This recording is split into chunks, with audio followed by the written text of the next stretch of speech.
Ladies and gentlemen, let's get ready to crumble! I'm Joshua Kemble, and welcome to Joshua Kemble's Livestream. I've been a freelance illustrator and graphic designer for over 20 years. I was an art director for 9 years. And when I'm not art directing and working on illustrations and graphic designs, I'm working on comic books and graphic novels, and that's usually what I do during my streams. And while conversations can go all over the place on this stream, from spicy and entertaining to goofy and silly, one thing stays consistent throughout every stream. I'll always be working on art. So pull up a chair, get your art supplies out, and get ready for an entertaining show that'll keep you company while you work on your own personal art projects. This is Joshua Kemble's Art Stream.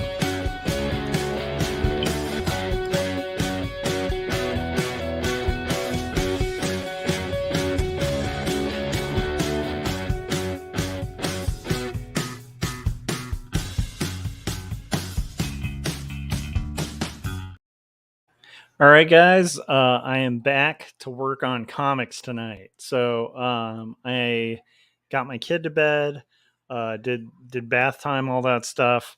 Got a little bit more shading done on the last panel of page 95 for Not Death But Love, The Strange Supernatural Story of Elizabeth Barrett Browning. Got my fifth guitar ready to show off because I've been doing for the last few episodes just showing my guitars sequentially and telling the story of them. So there's a couple things before we get into art that I want to do. One is I'm going to show my guitar, but before that, I realized that I haven't shown you guys, like I worked on this on stream and I got this about a month ago from the publisher, as well as my wife, who was the main illustrator on this. But if you guys remember the Hattie Goes Golfing kids book, that we were coloring and working on for a really long period of time. Well, it came out. It's printed offset, and basically everything digital on it that you see other than the drawings is by me. So you guys will remember these pages probably, but I'm just going to flip through it real quick so that you guys can see. It came out pretty cool. It's fun to see these things in print. It's always fun to see. There's our little golfing bears. And again, if you want to see more detail of this, you should definitely maybe dig back, watch those process videos where we were doing all these illustrations. But it came out really good. I was really quite pleased with the results of this book. So I'm just going to flip through it just to show you guys a little bit. We did a lot of stuff on this book to try to make it feel like an old kind of classic little golden book, and I think it came out brilliantly. Again, I'm not like filming this on like the best quality of screen, but camera or whatever. But hopefully this will give you an idea of like kind of the joys of working on this kind of thing and then seeing it come to fruition. There's that cool underground scene with Hattie. Let me see, in her little underground house. That's one of my favorites. We threw in some little extras of the writers. Like, I guess one of the writers has a dog. So one of those portraits is of that writer's dog. And like some puppets and stuff like that. Let's see if we have any more to show. Yeah, there's, just a lot of the stuff we had to knock out in like 2 days. I don't know if you guys remember this a while ago. We had to knock out this entire children's book in like 2 or 3 days. So there's Hattie on her color held area. And just, I was really proud of the illustrations on this and how they came out. Again, they'll be better to see in person, but I think you guys, if you wanted to own something that was drawn by my wife and inked and colored by me, feel free to check that out from Back Nine Press. It was a work for hire job, but it was a fun one, and I'm really proud of the result. And it's a cute little story, especially if you're into golfing. I'm not a golfer, but if you're a golfer, I think this would be right up your alley. Or lane, or whatever they call it in golfing. yeah, I think this came out really nice. So anyhow, that was pretty fun to see. And then I'll show you the very end where there's the back pages, and then that gives everybody their credits and stuff like that. And yeah, and then there's the back cover. But I was really happy with how this came out. It's a back nine press. Hattie goes golfing, so there's that. Now let's show a guitar, and then we'll get to hanging out and working on comics. So, what I've realized is I'm showing you the sequential order of guitars that I currently own. So, what I should mention is, after I had the Squire 2, this is like the first guitar that I showed. I told you guys about the guitar I owned before that was called a Synsonics. It was like a piece of plywood with pickups and strings. I also owned after that, after getting the Squire 2, I had a Dan Electro for a little bit. That was great. It was a fun little guitar. I ended up trading that for some gear. I think when I was lead singing for a band, I traded it for money to get a microphone. I had a mock Les Paul for like a couple months that I ended up trading into a pawn shop. It was a pawn shop guitar to get an amp. And then I also, around the same time as getting that Squire 2 Stratocaster, I also got a Squire P bass that was with me for a long time. And then I think we ended up giving it to like, I can't remember. I gave it to someone a long time ago. I don't remember who. But I remember somebody really needed a bass and I wasn't doing much with it. This is back in the day before kind of digital recording and stuff. So I didn't really have a need for bass. And I was originally playing bass in a band in high school too, that a couple of my friends were in. It was like a ska band, and I was playing bass. But yeah, so the P bass I think got either sold or traded to a pawn shop or something, or given away. I can't quite remember the P bass. But anyhow, those were all instruments that I also owned that aren't in this list of instruments that I didn't hang on to. Okay, so we're going to get into my guitar number 5. Guitar number 5 is a continuation of my obsession with Telecasters. I love Telecasters. I think they're great guitars.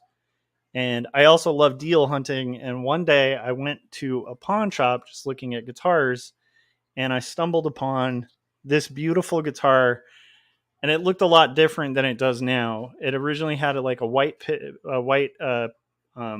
pick guard, and didn't have locking tuners, and the tuning the knobs for the tone and volume were just regular chrome.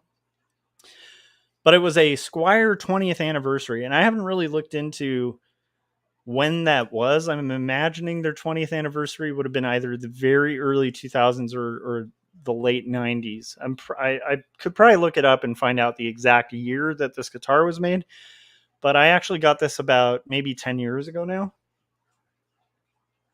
And this is my Tele number 2. So it has kind of a metallic, an interesting like metallic red finish.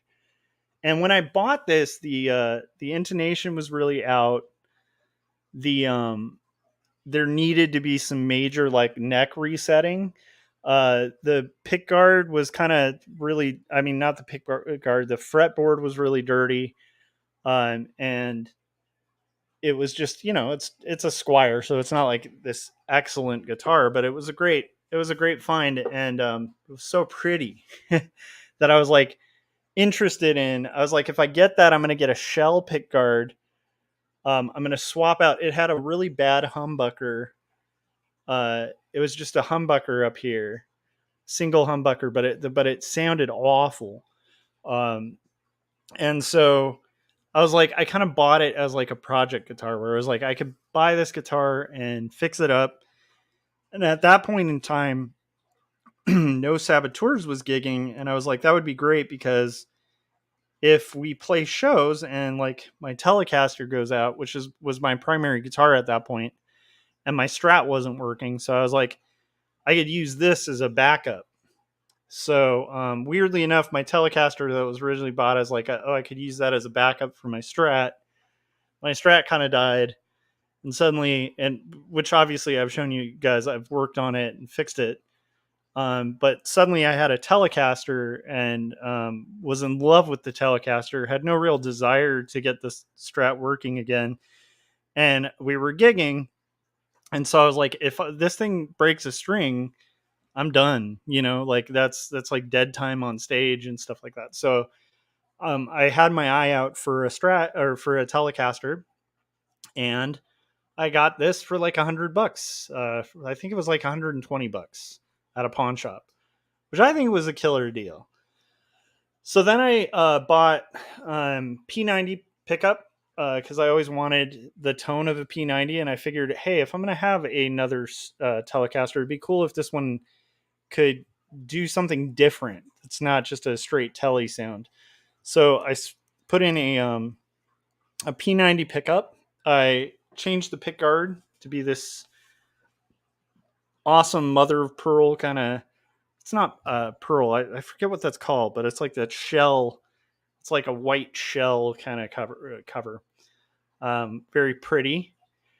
And then I was like, the P90 has that white shell in it too. So I was like, I might as well change the knobs. So I got these knobs that also have like a white shell on them.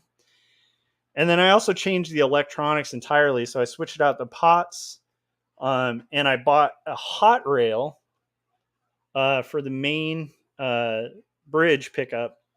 And then the hot rail, since that's technically like a mini humbucker, I also installed a coil split so that it can function as, if I pull this up, it suddenly sounds just like a regular telly. If I push it down, now we have the ability to have basically like the sound of like two humbuckers, except not really two humbuckers, a humbucker and a P90. So this thing is great. I use this to record some songs on the No Saboteurs album. Which one? No Emperors. So I use this on No Emperors for some really songs that needed a lot of attack, because if I put this up here to where it's the neck pickup, this is a loud, crunchy guitar. I'm not going to turn up too much because it's a little bit late, but I'm just going to play a little bit on it so you can hear the tones. And then we're going to get into working on comics, because again, this isn't a guitar channel, but this is a thing I wanted to do for the channel, where we're just kind of walking through sequentially the guitars that I own for fun. So hopefully you can hear that. So this is going to be, we'll start with the neck pickup, hearing that P90. If you had heard this before, and then we reset the neck. I changed out the tuners for locking tuners, and installed rolling saddles. And then I also swapped out these for stainless steel. And that alone fixed most of the intonation issues. And then I did a mild truss rod adjustment to kind of get it lined up, get the action working, get the intonation working. And this thing is probably, like, I play this more than the other than guitar number 3. Wait. Yeah, I think it was guitar number 3, which was the telly I showed before. That was a Squire telly. That one doesn't get as much use. This gets a ton of use.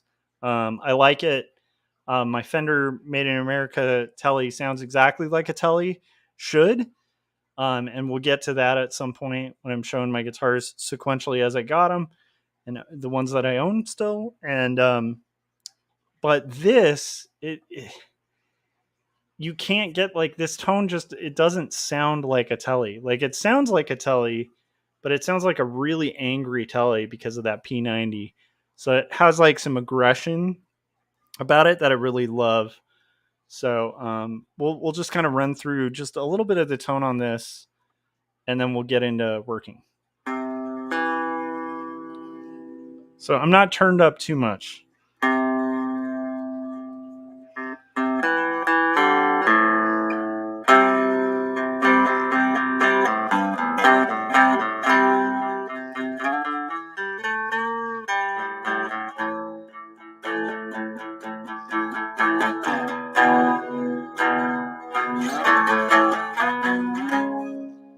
hopefully you can hear a little bit of that. Like, this is just clean through my crappy little Honeytone amp, because I'm not going to mic up like my actual big Fender amp. Actually, that's at my friend's studio too. But this is just my little practice amp. It's literally a little Dan Electro. And hopefully you can hear a little bit of that. Like,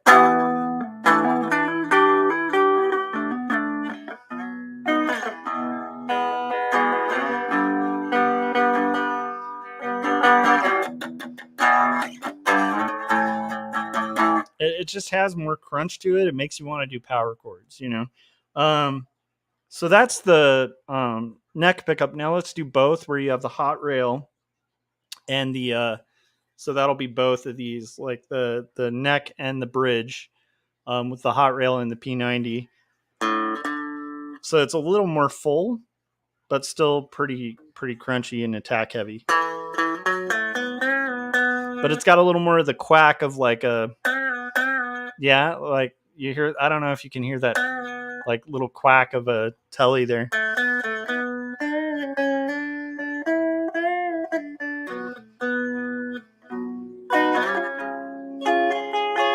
So this is a little more full bodied. It's got like the two, but I like the sound of this a lot.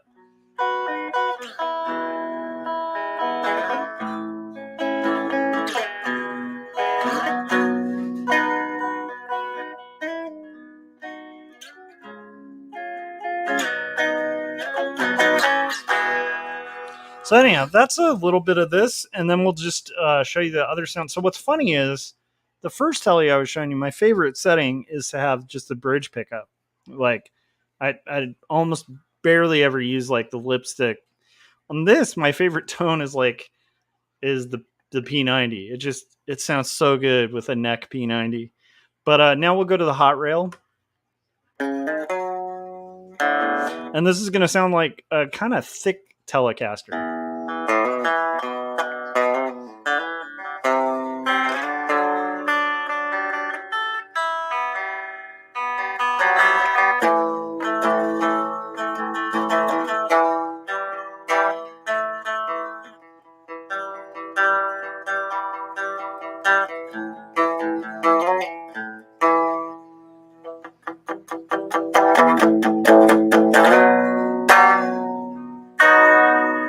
Okay, so that's this Telecaster. There's one more thing I want to show, which is when I pull this. So this is the bridge, like here, with the hot rail on. Now if I pull it off, so now I'm making it a single. It's a lot more muted and more kind of. Now it sounds more like a Telecaster again. And it has that total telly quack.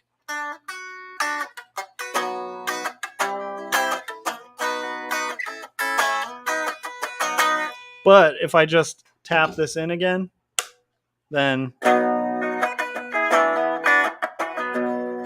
it's got a lot more like aggression and heat.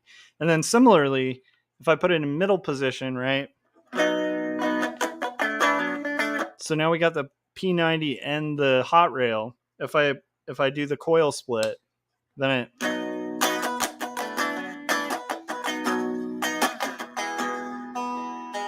sounds way more like a telly. But then if I turn the coil split off, and now we got the full hot rail and the P90.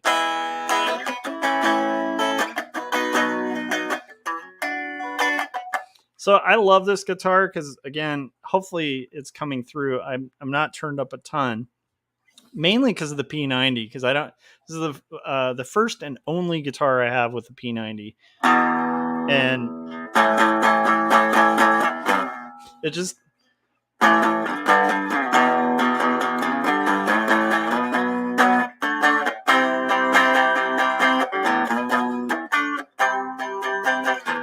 It's just so quacky. It's so loud and sassy. It's a angrier Telecaster. So anyhow, that's going to be it for me showing guitar number 5. I just wanted to show it. So this was my second Telecaster. I will never get rid of this. I modded it, and there's times where I've done upgrades on a guitar and been like, did I need to do that? This is not one of them. This one, every single decision I made to upgrade it made it a far superior guitar to what it was. And it looks better than it did, and it already was really pretty with that kind of metallic, uh, glossy, thing. But then after, it's become a much better machine, and also the neck adjustments and stuff that I did really are just pretty awesome on this. So I love this guitar. I still use this quite a lot, even though I have the far superior kind of made in America telly that is a perfect telly, in my opinion. This still is used a lot with recording if we just need more attack and aggression. Because, like, just getting that P90 or even splitting the P90 with a hot rail just gets a lot more kind of punch to the tone. So, anyhow, that is this guitar. It's also like this is a later Squire than the first Squire Telecaster that I showed you guys. So the neck is just way more beautiful on it. It's nice and matte and finish. The frets are a little bit thicker than the other Telly, because they started doing these kind of wider fretwork.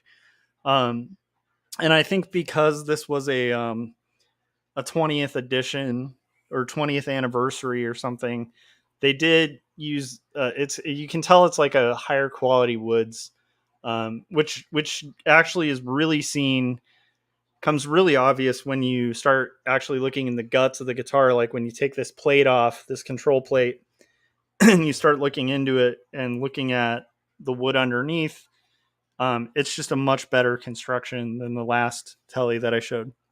But I like it. It's hard to go wrong with a telly.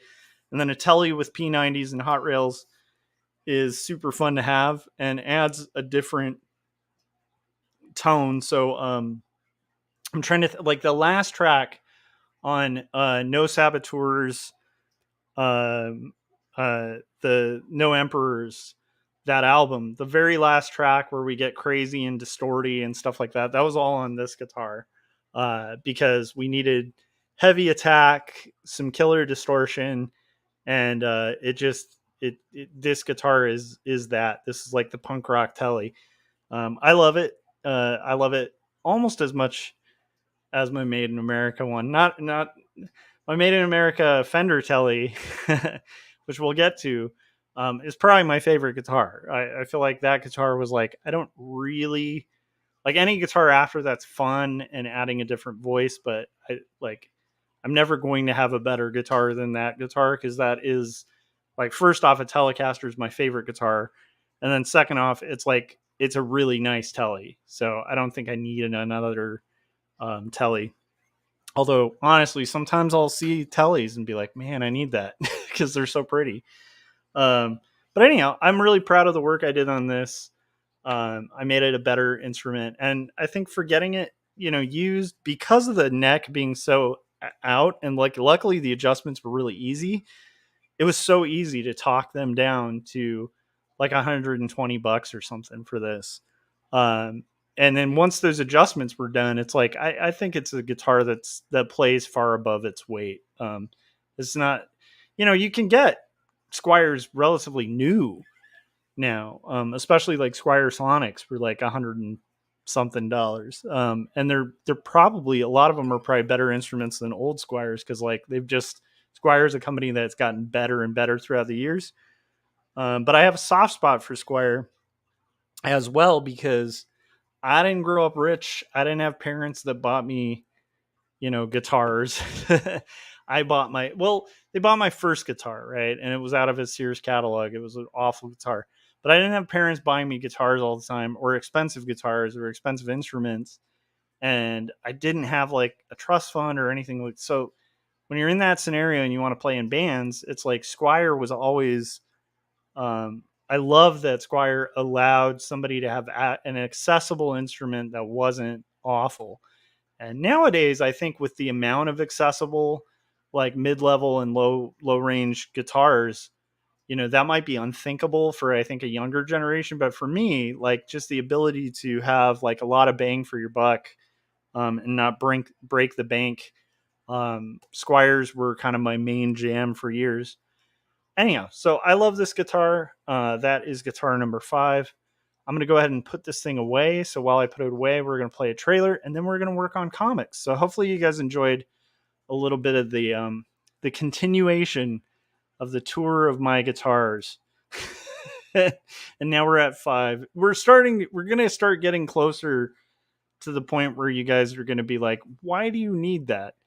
But we haven't gotten there yet. Every single one has a utility and love and a tone and bring something different out of you. Like this guitar, I'm not going to be doing a lot of like open chords.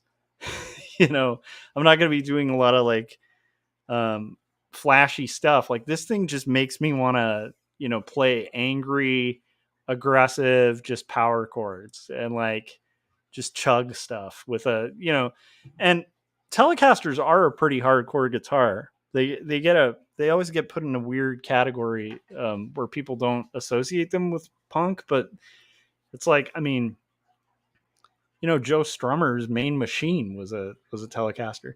So anyhow, all right, I'm gonna put on the like a trailer, and then put this away and get all set up for the comic stuff. But anyhow, let me know what you think in the comments or in chat. And while you're doing that, let me know what you guys are working on, and we're gonna watch Kids Say Kemble, and then we'll come back and we'll work on comics. We know the Georgia kids say the craziest thing. So, little Susie, do you have any brothers or sisters? I understand you're in 3rd grade. How do you like that? Do you like your teacher? You like to do a lot of fun things at school? You got any hobbies, Susie? Any things you like to do when you're not in school? I hear you like to read. Well, right now I'm reading 2 stories written and illustrated by Joshua Kemble. It grapples with faith and mental illness. It's ultimately a story about redemption. It's a savage piece of writing. Also, I just finished up Jacob's Apartment, another one by Kemble. Jacob's Apartment weaves together elements of spiritualism and relationship dynamics, as well as atheism, and all the while it deals with abandonment and loyalty. It's a fierce, fierce read. Do you like ponies?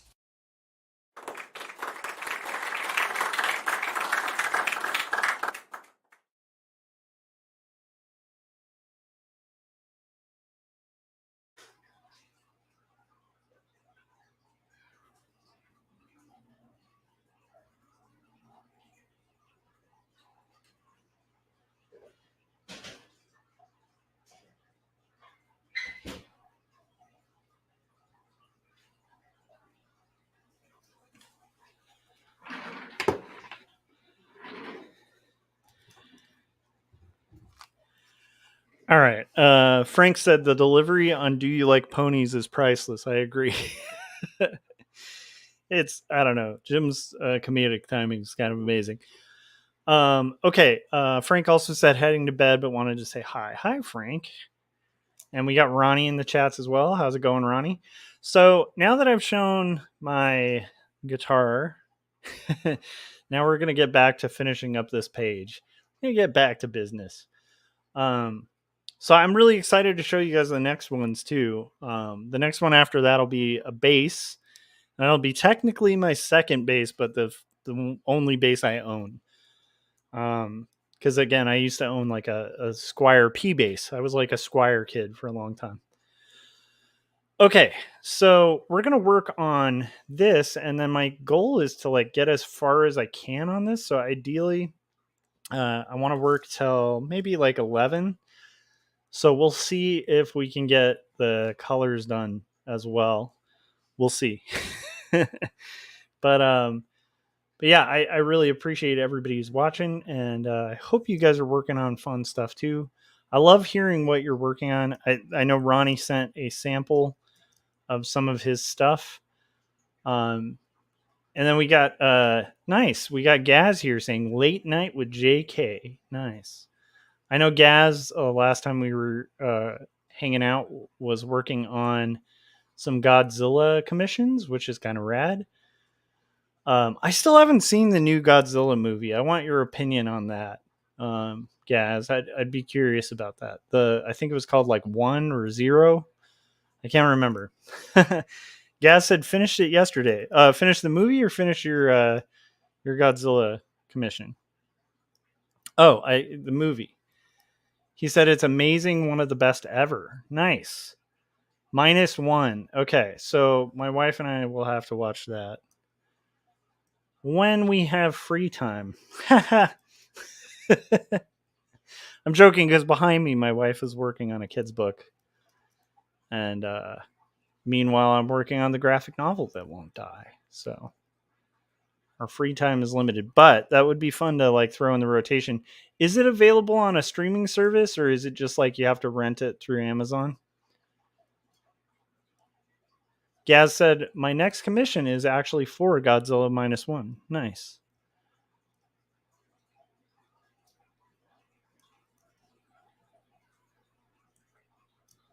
Oh, okay, so it's still in theaters. Okay.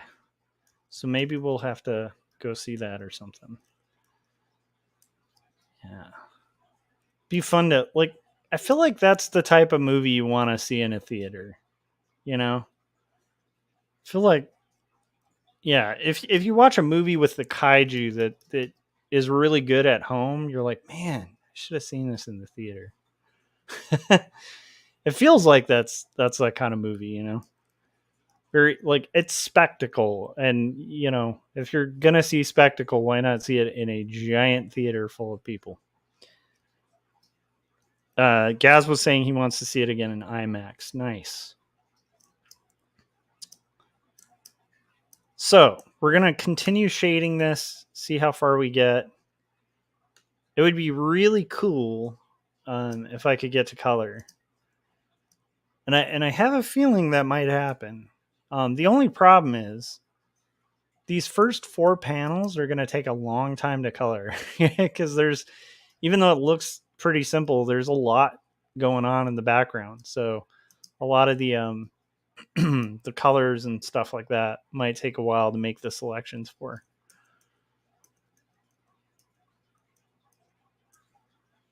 I feel like artists and color, like inkers, yeah, like a crowd scene, I can do that, you know, that kind of thing. But if you're like the penciler or the colorist, I feel like pencils and colors for crowd scenes can be a nightmare. Inks can be tough, but I feel like pencils and colorists have it the worst with those 2 scenarios.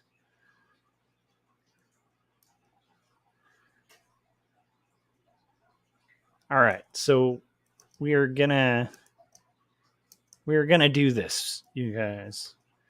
Do I want to have an implied shadow here? I do. I kind of want these to cast almost like a shadow over the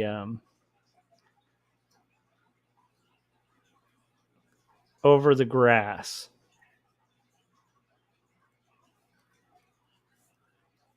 And I want to see that happen. So yeah, so since I was showing that guitar, I'm just going to talk a little bit about guitars because I'm a nerd. Yeah, so that Squire, when I got it, I remember at first not really being totally in love with it. I was like, it was cool, but it just, again, like it had so many issues. The humbucker, I thought it would be cool to own a Telecaster with a humbucker, but the humbucker that came with it just wasn't a really good pickup. And I remember thinking, oh, maybe I'll pot it, which, you know, sometimes that'll solve issues on cheap pickups, where maybe they didn't wax pot, you know, the pickup and stuff like that. And it's like, I remember pulling it out of the guitar and being like, they did wax pot it. So it was a wax potted pickup, but it was just not, and it didn't have the issues that like a non-wax potting pickup would have. So it's not like when I plugged it in, it would have like the 60 cycle hum or whatever, where it's just, you know, making that almost like ungrounded guitar kind of noise where, you know, every time you're not touching the strings, you just hear this like,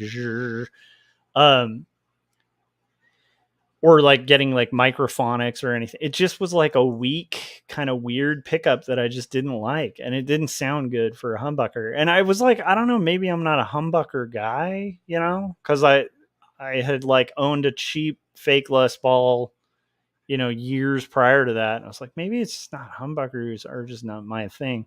But then when I modded it and fixed the neck issues, got decent tuners in there, and like, you know, got it all fixed up, it was like the tone that came from it was like, oh, there's the guitar I love now, you know. It was like very cool to see. So it was kind of funny because it's like I showed that that Stratocaster a couple streams ago. That was like my first like real guitar, and it was like the weird Squire 2 from like 1989 or whatever. And that guitar, when I modded that, it's like I was lucky to get it to make noise and not sound awful. Like it sounds okay, but this Telecaster, like modding it, did more than I expected. It didn't just fix the issues. It just gave it like this whole character of a, you know, that's really unique to that guitar. That like, you know, there's some songs where if I'm working on them, I'm like, yeah, I need to pull out the red Telly for this because it needs that like kind of aggression.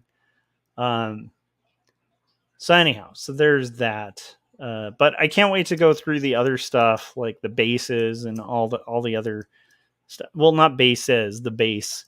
And I'll probably throw the ukulele in there too. I'm going to consider that a guitar. I know there's also some like hardcore bassists out there who don't consider the bass a guitar. So I might be committing heresy by including those in my list, but I'm going to include those in my little sequential story of guitars that I have acquired throughout the years. So okay,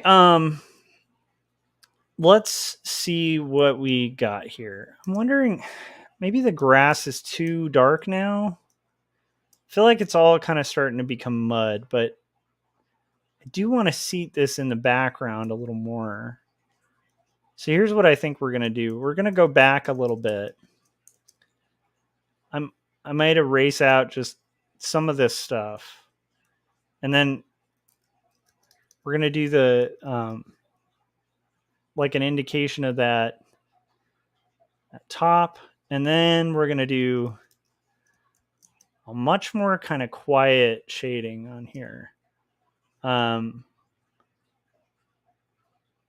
Paul said, hi, gang. How's it going, Paul Pate? How you doing, buddy? We're working on comics. I'm going to work till the earliest, probably like 11, I'm thinking. Just to try to get through as much of this page as possible. So I kind of want to have a little bit darker here.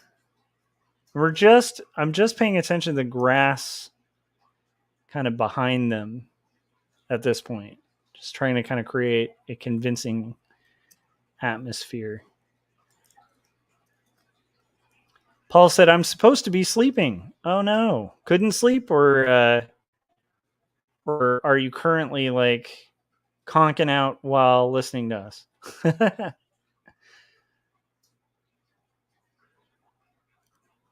Or are you up late working?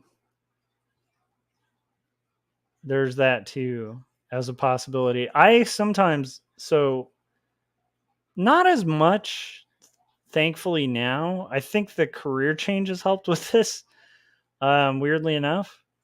But I definitely, I every once in a while will lay down to sleep and I get hit with this. I absolutely have to work on comics. Like I can't sleep. I can't sleep until I do. Or if I don't, I'm just sitting here awake and there's all this time where I could be making stuff, but instead I'm like sitting here just wide awake, feeling more and more paranoid about the thing that I need to work on, like the book that's due or whatever. I used to get that a lot, like in my late 20s and early 30s, especially. A lot of pages that I got done for my first 2 graphic novels were done in that state where it was like, 1 a.m. and I had been laying there since midnight. I'm like, you know what? All right, we're just going to work on comics. I don't get that as often now. So now it's like, I think weirdly enough, some of it's like also just being a little more cognizant of the impact of the lack of sleep on my own, mental health.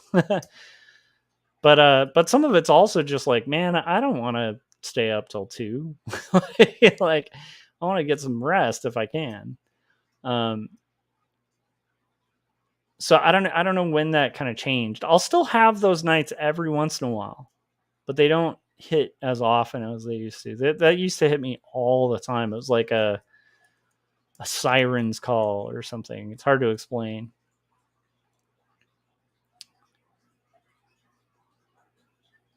Gaz said, I remember you changed jobs, but I can't remember what your new job is. So my new job is literally just being a substitute teacher. I'm a roving sub at a local high school, and I absolutely love it. And it's strange to me that I would love it. But yeah, so that's what I've been doing. I've been subbing. And then potentially might look into getting like my CTE credential or whatever. But I think just the ability to not have to do that crazy commute, and also liking my coworkers is like a huge, I don't know.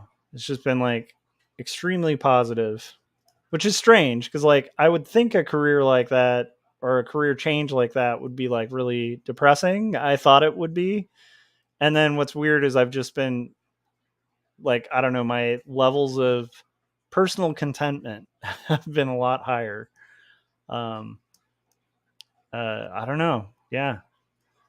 It's kind of bizarre. It's like, you can work somewhere so long, you almost like forget who you are. And then like, when you get a job you like, you're like, oh, that was horrible. Like, I don't know if that makes sense.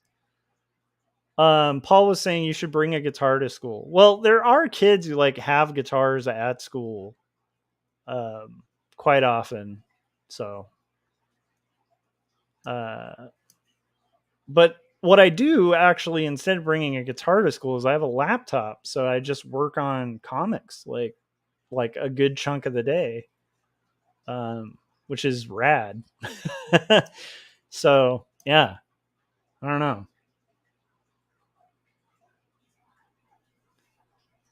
Gaz was saying he did it for a bit. It was hard and he hated it and was bad at it, but he's glad I like it.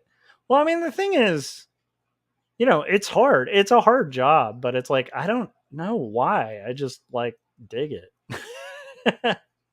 And I think a lot of it has to do with like, I have really nice coworkers. I think the school I've been at is really cool. I actually like that school a lot. Like the administration are all really pretty nice people who really care about the students and stuff. So, yeah, it's been a strangely positive experience.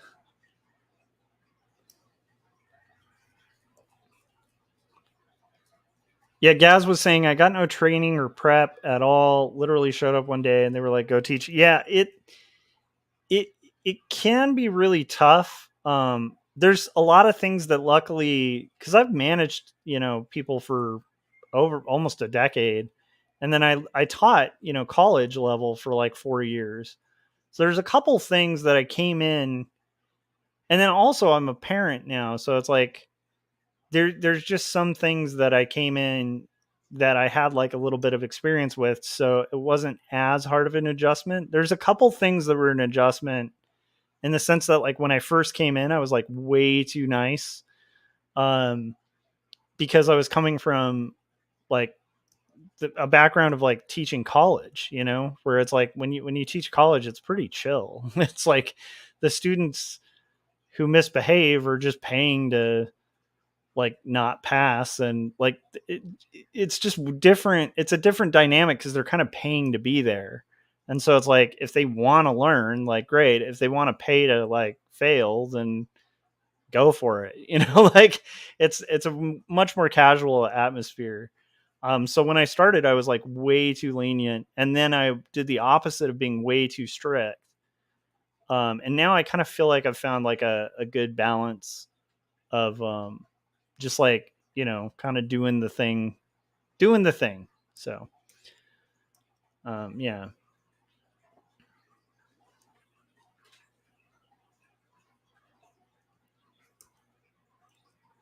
Uh, Paul was Paul was saying, I had a job for 18 years and about the last 10 sucked. I kind of like my current job 3 years in. Nice. Paul was saying, based on your YouTube, I figured you'd be a great teacher. Yeah, I actually think Gaz would be a decent teacher. The tough thing with subbing is like, you don't really get to establish. I don't know. I don't want to get into subbing too much because like that's more like day job stuff. But you don't really get to like decide the kind of class you're going to be stepping into. So it could be a class taught by a teacher who has like really good class control and like really good rapport with the students, and you'll have like a breeze of a day. And then every once in a while you walk into the nightmare class from hell that has like no rules and it's just insanity, or the class that's like way too strict and the kids are all like tense and hating being there. So it's like a weird variety show of a job where you kind of get a taste of everything. Whereas like, because I feel like with Gaz, I think if Gaz were doing just like art classes, he could rock that easy. That's my thought. But yeah, it can be a tough job.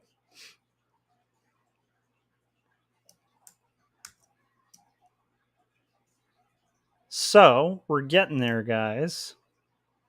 We're getting there. We're getting further along.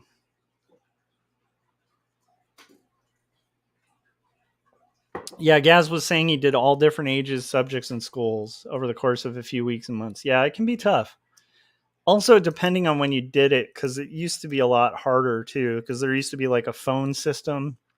There still is like a phone system and stuff for it, but like it's a lot easier with the internet. A lot of this stuff is more ironed out than it used to be. But yeah, I've strangely been enjoying it, and I've been more productive on my comics. So that's the most important thing.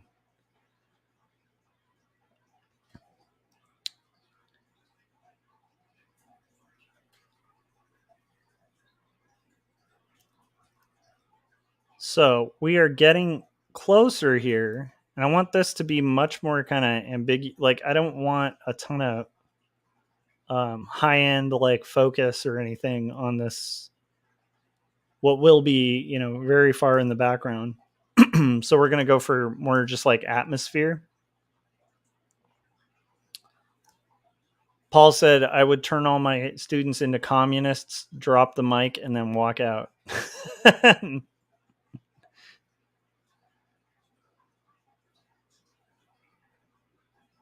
I like it.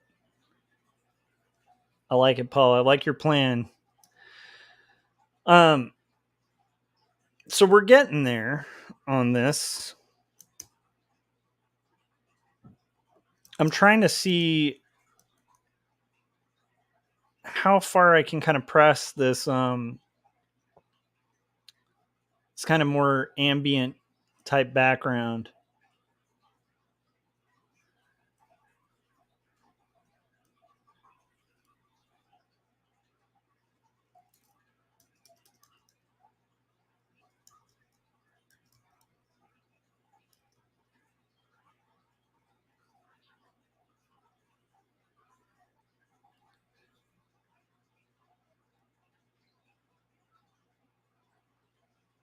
And what I should use as motivation is I have a freelance job to draw robots, guys. I need to get to that drawing of robots. I've been drawing Victorian stuff for about a year. I need to draw some robots. And if I can get paid to draw some robots, that's really cool. So I need to actually be able to do that. Not that I don't like this. I'm very into this, but drawing robots is a good incentive to get this page knocked out.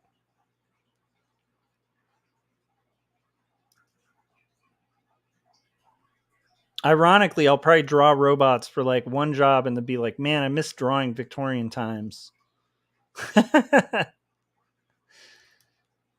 Isn't that how it works, you know? I don't know. I feel like there is like a definite grass is greener thing with art. You know? I don't know. Have you guys ever experienced that? Where you'll be like drawing something and be like, man, you know, I bet it would be fun if I was drawing this other thing. And then you're like, this is fun and this is cool, but I bet if I drew this other thing, like you might even look at other people's work and be like, man, if I worked on like in that kind of style, I bet that's really fun. And then you work in that style and you're like, I miss working in that other style. That other style was really fun. You know? Point being, I think art is hard work and our brains like don't want it to be. So it's like, you know, when you're doing it, it's like, this is hard work and it's worth it. And I like the result and stuff like that. But there's got to be this other thing that's like just super fun.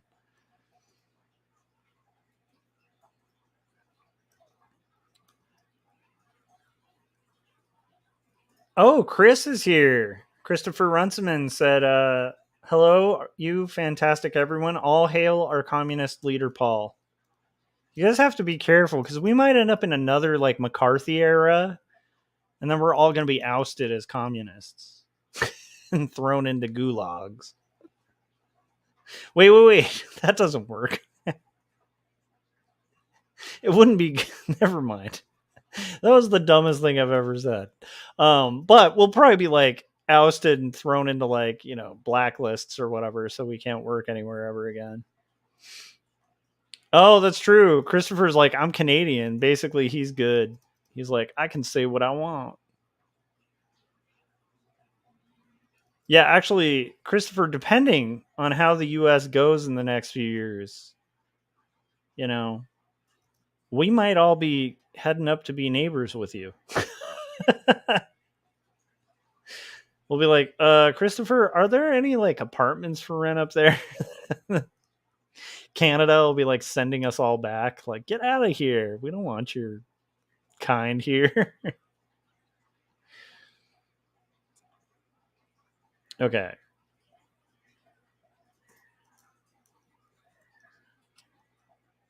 What do we got?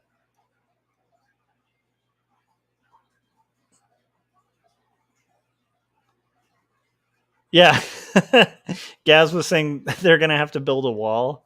It'll be like the ice wall in Game of Thrones, you know? They'll have this like giant ice wall and like the Night's Watch up there.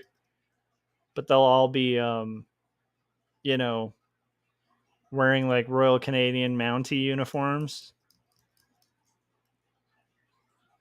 And that kind of works, right? Because that is north, you know?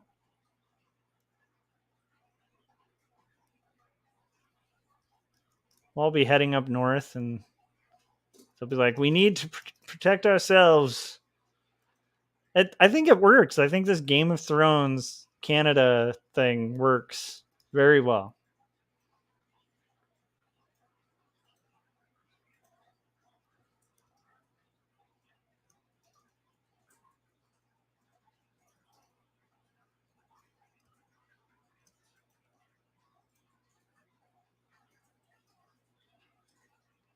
So we're getting there.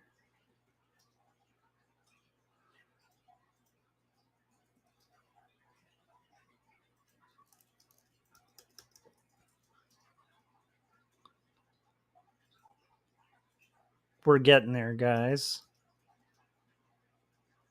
Adding lots of nice shadows. Happy shadows. Christopher, have you thought about doing an entire episode of your stream as Bob Ross?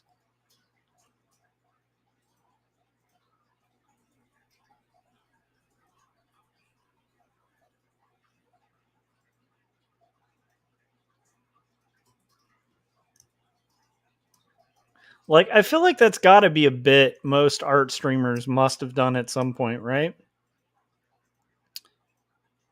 I'm gonna have to look that up and see like how many art streamers were did the Bob Ross bit.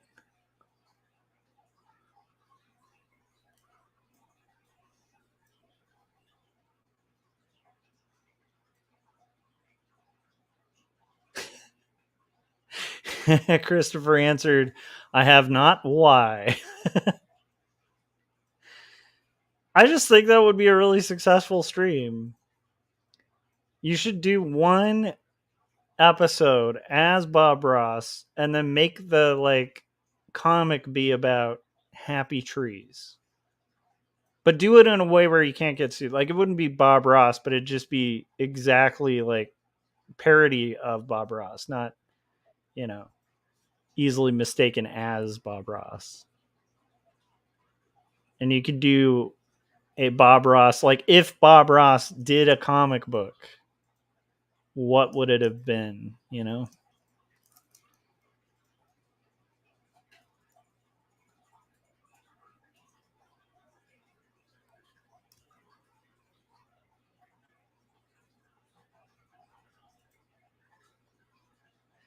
Gaz was saying, I'd rather see Bob Ross horror books. Yeah, that'd be amazing. Well, that's what I'm trying to think too, is like, because thinking about Bob Ross himself, right? He was in the military. And I think like used to have like major anger management issues and stuff. I saw like a thing about him. And he had done all this work on his anger and some of the issues from when he was in the military. And that kind of led him to become like the Bob Ross that's like the Happy Clouds guy. Which I thought was really interesting. So there's like some guys that used to work with Bob Ross, like in the military, and they were like, that guy was a jerk. Like, and like he acknowledged it too. It's like this whole interesting thing. But I feel like if Bob Ross were to do a comic, maybe he would do like some weird, gritty, you know, like horrors of war kind of comic, you know?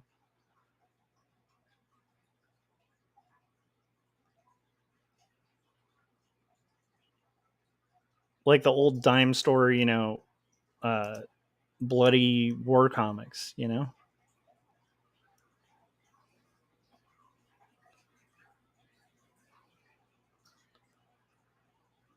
Spell correct, run amok.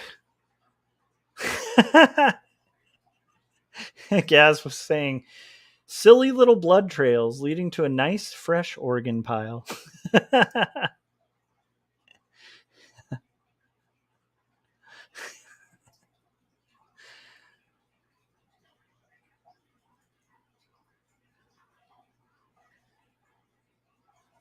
Okay, so we talked a little bit about Steamboat Willie going into the public domain a couple, I think, on Artcasters. And I've been thinking about this, and like, here's the thing about Disney. I really like that era of Mickey Mouse cartoons. Like I really like those. Like my wife and I used to watch the silent, you know, Mickey Mouse cartoons quite a lot, like the old ones.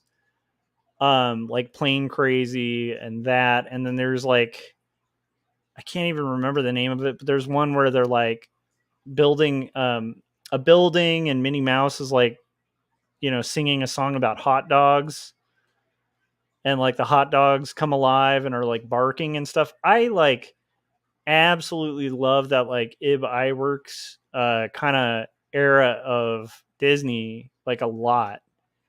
And there is a part of me like, so there's a huge part of me, like the kind of punk rock part of me that wants to see somebody stick it to Disney, because they've just screwed over so many artists, you know? But then there's another part of me that like, I kind of don't want to see somebody like destroy that character of like Steamboat Willie, because I feel like that character is great. Like that memory is great. And I do worry with the public domain stuff. Hopefully people will honor it too, because I feel like that era of Mickey Mouse was excellent. It was just great. I think anyone who says it wasn't is lying. Like, I don't know. That's how much I like Steamboat Willie. So, and also just that era of animation. Like, there's something really cool about it. And I say that acknowledging, like, I know that Mickey Mouse was like a ripoff of Oswald. I know that like Eb Iwerks got really ripped off. I know that Walt screwed over a lot of people on his way up. I know all that, all the dark stuff, you know. I know they drew on public domain stuff and then copyrighted it, and like in you know ways where they were making derivative works and then they were deriding people for making. I get it. I know, but there's a part of me that really does not want to see like Steamboat Willie in a horror movie. I don't know if that makes sense. It's just like I just kind of don't want to see that. And I know there's already one in the works, you know. But it's like that's the part, you know, so it's weird because it's like I have this part of me that's like the indie cartoonist guy who's like I really like sticking it to Disney. And so I kind of want there to be a Steamboat Willie horror movie just to like piss off Disney. But then there's a part of me that's like, but I don't want Steamboat Willie to be anything but what it is because it's so fun, you know. And so if somebody took it and like honored it, I think that would be really cool, you know. But yeah, I've thought about it more and I've been like, I don't know if I want to, but then I don't know if that's good or bad. Like I don't even know where I stand on it, you know. It's kind of interesting, but it's definitely, you know, I definitely think it's weird that like a corporation can hold, you know, the rights to something for so long. And Gaz makes a good point. You know, the original is there, you know. Um, you know, and the original's still there in the same quality. So it's not like the derivative works ruin the original. Yeah, but it's weird. It's funny. I haven't thought about the ramifications of that. I do think it's hilarious that it's gonna. I mean, it's gonna happen. Like people are going to do that, and I'm sure we're gonna see a lot of very funny memes coming out. But you know what I'd love to see is, you know, and I'm curious. The hard part is the incentive, right? Because it, you know, because anyone can do it now, you know. But I would love to see somebody, because I know some guys that are cartoonists that have that like old school style of cartooning. It would be awesome to see some real like old timey cartoonists like do like a Quimby the Mouse type treatment, you know, of Steamboat Willie, like as like a web comic or something, or animators like actually like bringing to life those, but like kind of keeping it in that vibe. Um, I think there's a way you could do it that would be pretty incredible. And I guess the exciting part about it being kind of released in the public domain, and maybe this is where I stand on it. I'm still kind of thinking about it out loud. Is that fact? The fact that now if a cartoonist wanted to do that, they could. And if they want to, you know, have Mickey Mouse like murdering people, they can do that too. And it's kind of all it's all open, which is kind of interesting. It's fascinating. But yeah, like thinking about it, you know, it's like Disney did that with Robin Hood. They did it with, you know, all the classics, you know, Snow White, all of these stories that have been around for years, you know. So it's kind of only fair. I don't know if that makes sense, but they're also like one of the most litigious companies, and they almost made like some of the like the early pioneers of indie comics, you know, go bankrupt from like suing them all the way up to like the Supreme Court. Um, and I mean, we're talking about like weird individuals that were just making like little indie comics they were selling in San Francisco, you know, like they had like this multi-million-dollar, billion-dollar company, like, you know, taking them to court and suing them with everything they had. And, you know, even though that guy won, I'm blanking out on his name, the guy from the Air Pirates. But even though he won the case. Like he actually was allowed to make the work. But he just opted not to continue after that because it was just like he had been sued to like poverty. And he was just like, yeah, I mean, cool, I won, but now I'm like broke. you know? So there's that part of me that's like, I know that history. And so in a weird way, it's kind of perfect. But I also really love Steamboat Willie. But what's cool is because I love Steamboat Willie, if I wanted to, you know, as a side project, I could do a little Steamboat Willie indie comic, you know. I still can't mess with the trademark, you know, so I'd have to make it real because keep in mind, I think Steamboat Willie's still trademarked, so you can't like, you wouldn't be able to put it at the beginning of your movie so people think it's like a Disney movie. It has to be really clear this is not a Disney movie. You know, like if I did an indie comic or something like that, I'd have to say at the beginning, like, this is not a comic book made by Walt Disney, you know, like this is not, you know, at all affiliated or associated with them. But you could, with that disclaimer at the beginning, like rock like a really cool little silent, you know, series of comics that are like Steamboat Willie and like that era of Mickey, which would be just like incredible because it's a great character design, you know? So yeah, I don't know. Yeah, Christopher was just saying there's a Steamboat Willie horror movie slated for release. Yeah, already. Yeah, I think it was like lined up and ready to go for this this loss.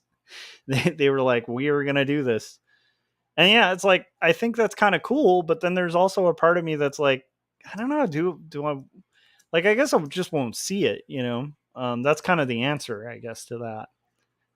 But I also just don't know even how I feel about that in general. But I think it's, I don't know. I have like a mix about it.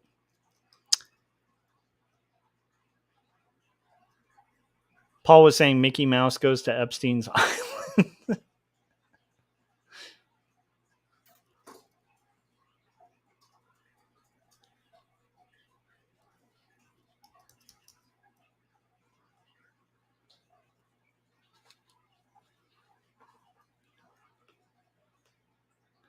Yeah, yeah, they already have 2 Mickey Mouse horror movies coming out. Of course, yeah.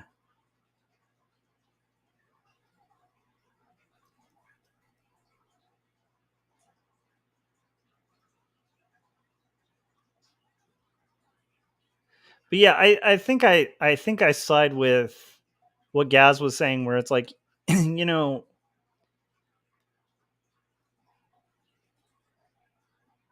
yeah, it's not like the original just disappears because somebody makes something derivative, you know. And that just opens up the possibility for something great, you know, like maybe there is somebody out there with like the greatest take ever, you know, and comes up with like the greatest story ever.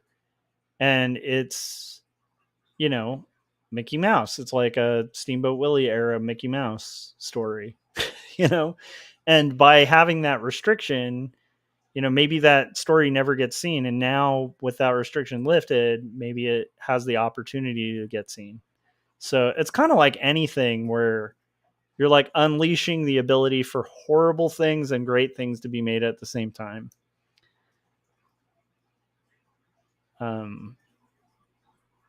Yeah.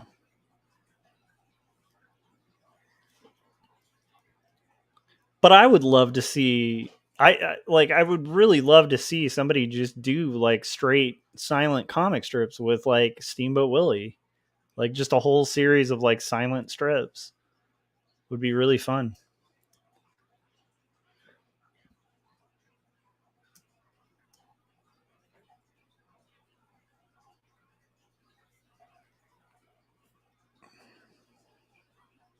I also wonder, this is just my own wondering, but I'm wondering if artists who did work for Disney and got kind of screwed over, I wonder if some of them are going to get like sweet vengeance now.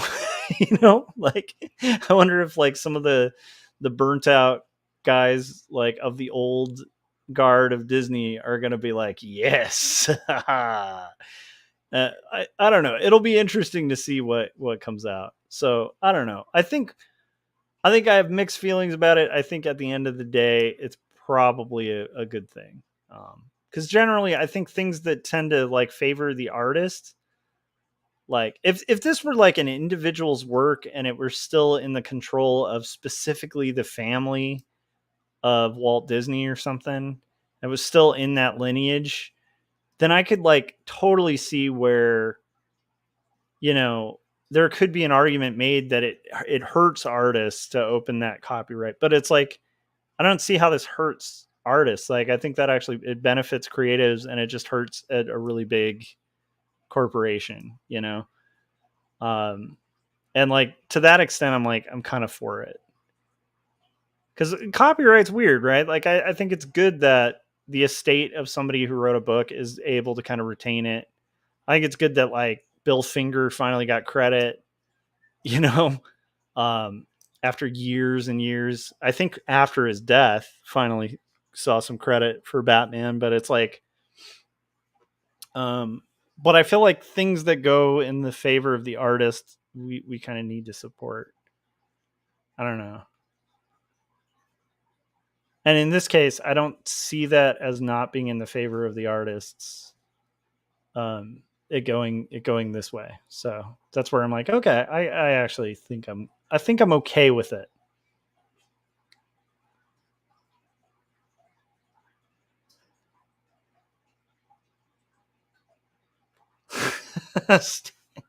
Steamboat Willie and the Piano, the remake. Oh no.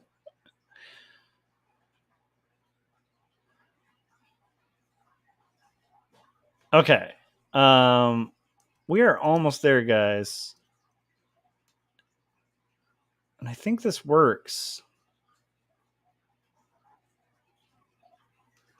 So I think I just need to do, let me try one more thing.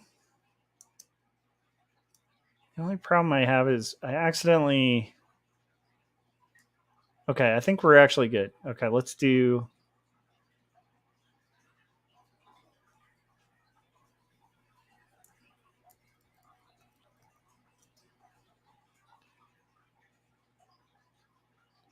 see if this is working. Okay, that is working. So I think I'm going to call this done on this end. And then I think we're going to get into Steamboat Willie and Apocalypse Now. I love the smell of napalm in the morning. Oh, man.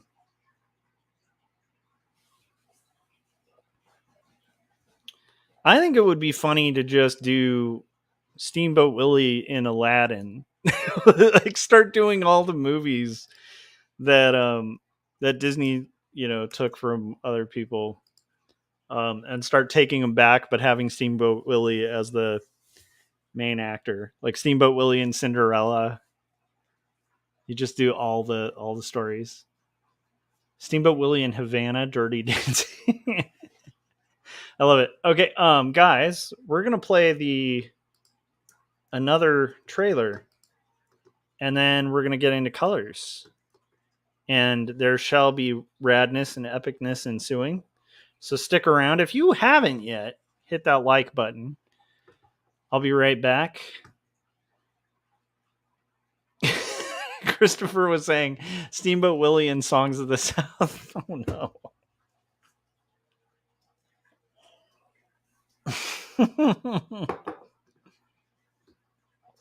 Okay. Here's Frank's Adventures at the Library. I'll be right back. We're going to rock and roll some colors after this. Our heroic adventurers fought orcs, monsters, sorcerers, necromancers. Now they find themselves in front of a mystical library.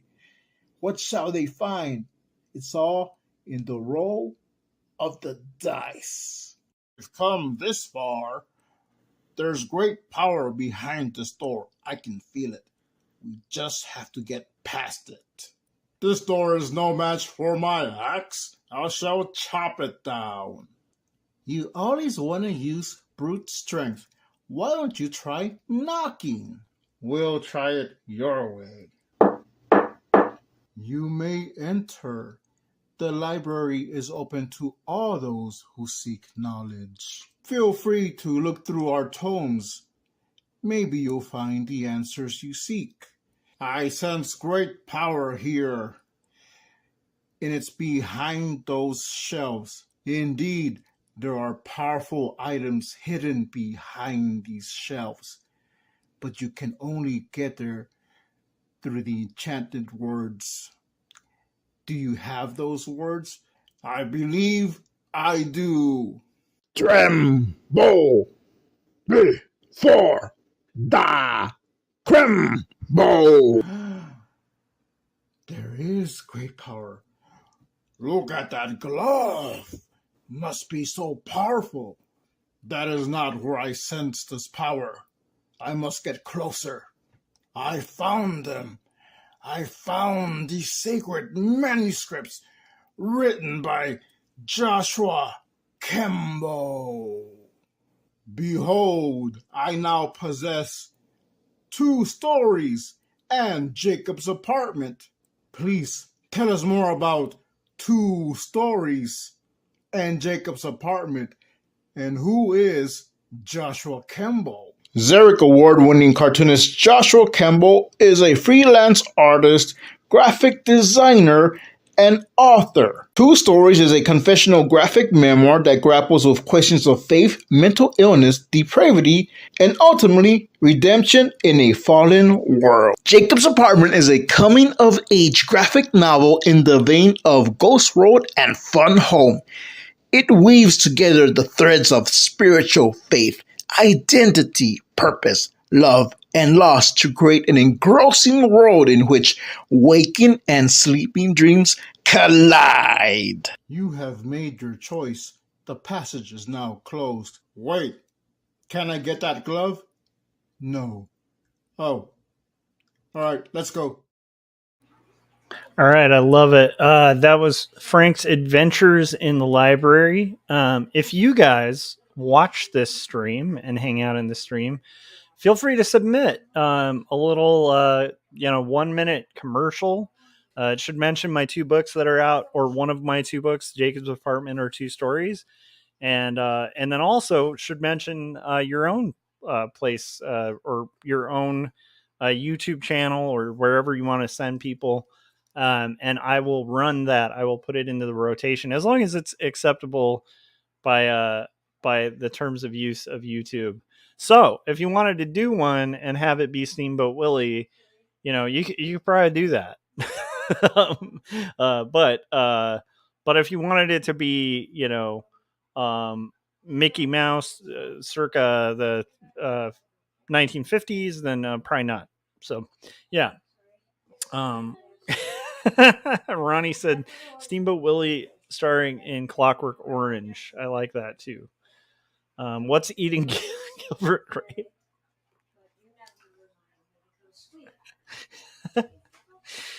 Oh goodness.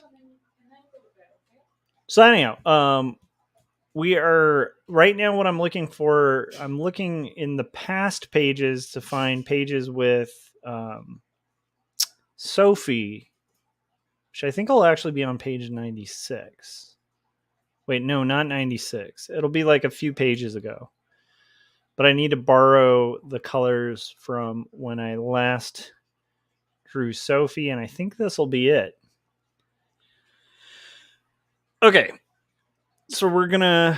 Does this have her eye color? Hopefully it does. We shall see. Yes. Okay.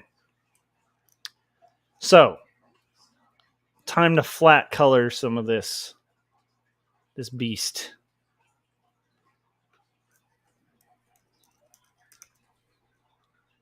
Okay, so we're gonna start when I'm doing flat colors. What I like to do is kind of select the area outside, or actually in this case, the area inside of the panel borders that I'm going to modify, expand, and again the method that I'm using to color this is only for stuff that's like rendered, not if you're doing just like flat black and white line art, there's way more efficient ways to color than this. With this, I have to use mostly selection tools to kind of fill the colors.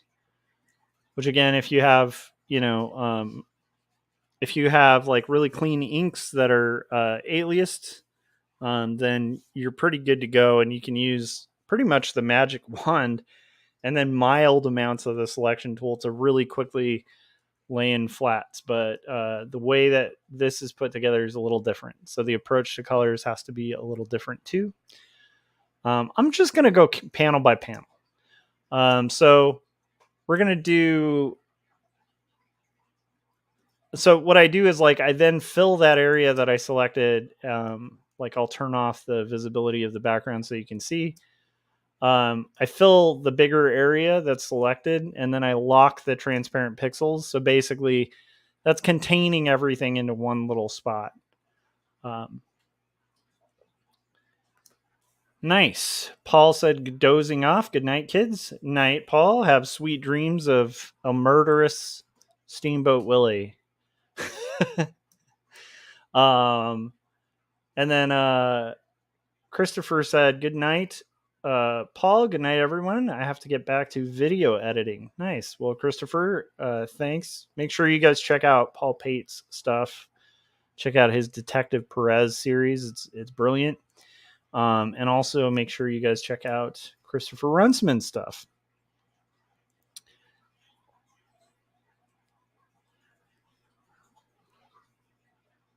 So I think it's weird because it's like, I think we're the, if it were that like Steamboat Willie was just held by the estate, then I have a feeling like, I don't know. I feel like it should stay with the estate. I don't know if that makes sense. Like, I feel like Bill Finger should be paid for Batman eternally, like I don't know if that makes sense, but it's like, I feel like that works best for artists, but then again, it's kind of tough because, what would happen? Like, how many Batman stories would people have if there was no protections over Batman? How much cool Batman art would there be? But then also, if that's the case, would people be as inventive as they are with like creating their own properties if they could just literally, like, let's say you're an artist who really likes Teenage Mutant Ninja Turtles and you wanted to make a comic about Teenage Mutant Ninja Turtles. Because there's certain companies that have the rights to do that, and you may not be among them. It's going to prevent you from drawing Teenage Mutant Ninja Turtle comics, right? So that prevention might actually make you come up with something cool that's like similar to Teenage Mutant Ninja Turtles, but it's new. Whereas if you could just do a Teenage Mutant Ninja Turtle comic, then the world would be deprived of that newer kind of thing. So it's like a really weird issue to like think about and wrap my head around. Because like both could benefit or hurt artists,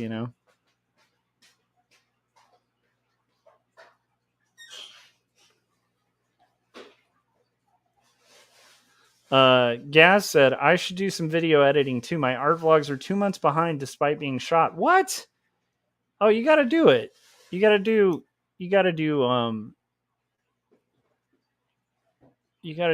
your video editing, man, because I want new Gaz videos. Is there really that many vlogs just sitting in the pipeline? That's pretty exciting.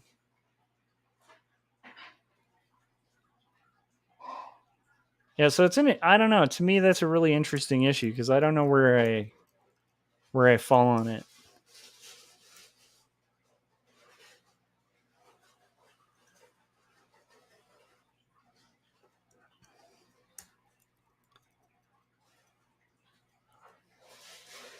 All right, so let's see. We've got Elizabeth's hair and frills and stuff like that deselected. So what we're going to do now is go in and get the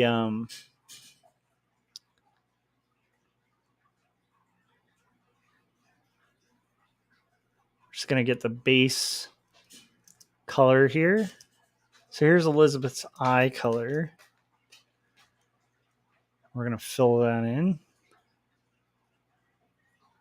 And what I'm doing is basically going to previous pages, flat colors, and pulling colors of characters so that the colors are consistent. Like I want Elizabeth's eyes to pretty much be the same swatch all throughout the comic. I want her mouth to be the same swatch, etc. So we're basically just going in and looking at our flat color layer, and then now I've got Elizabeth's mouth color, and so on for just the colors of characters that we already know kind of exist. Probably going to have to open one of pen as well.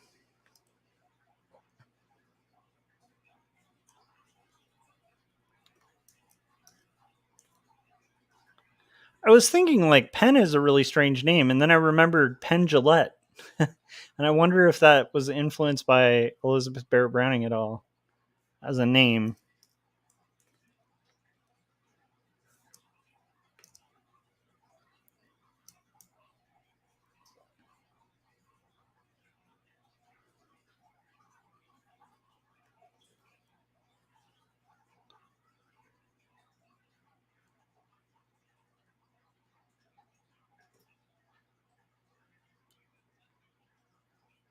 Okay, so now we're getting all of her skin tones.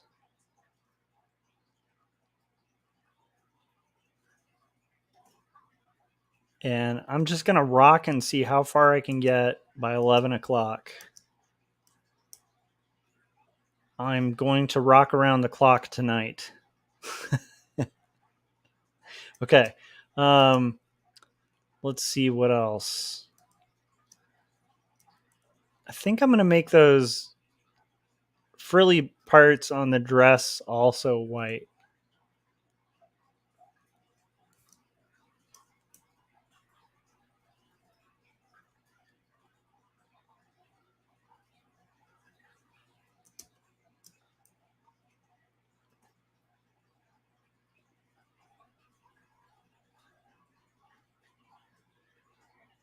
Okay. Now we're going to do Elizabeth's hair color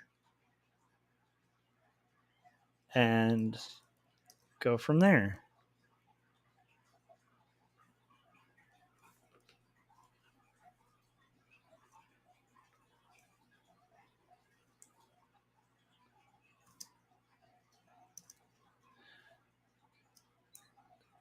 So one thing I want to do tomorrow, I'm actually looking forward to it, but I guess that there is a debate with Destiny, who I think is really entertaining as a debater, versus Alex Jones about January 6th, on January 6th. And I kind of want to watch that debate live. I think it's like, yeah. And I think it's funny because it's hosted on, I have a relative who's kind of an ANCAP, and they go to this news site all the time called like Zero Hedge. And it turns out it's hosted by that website. So I'm kind of excited because somebody I tend to politically agree with on most things, not all things, is going to be debating some of the more wild conspiracy theories. And I'm like, maybe it'll get to like some of the people I know, like in a good way. Like maybe it'll help them see some other perspectives or something. So I'm kind of excited about watching that tomorrow.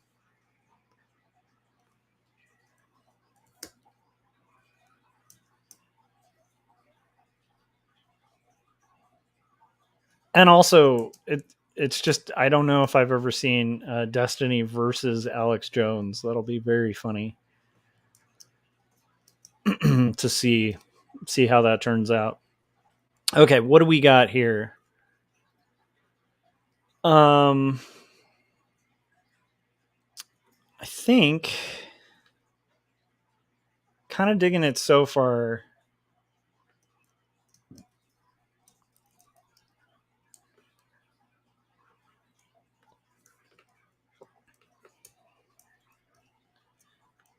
So now we're going to just try to find a color for this. I'm not partial to like any specific color.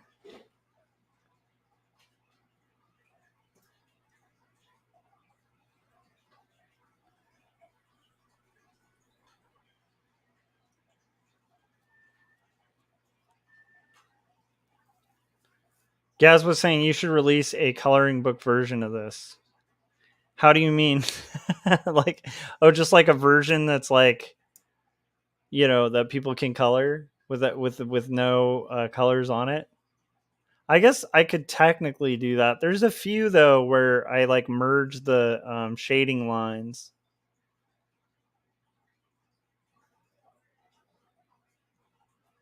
So it may not be possible, but that could be possible. I could talk to Turner about that and see if they'd want to do that. I don't know if they want to fork out for like 2 books. Like, we'll see. I am excited though. I think they're still on board with the plan of this being like a really nice hardcover edition.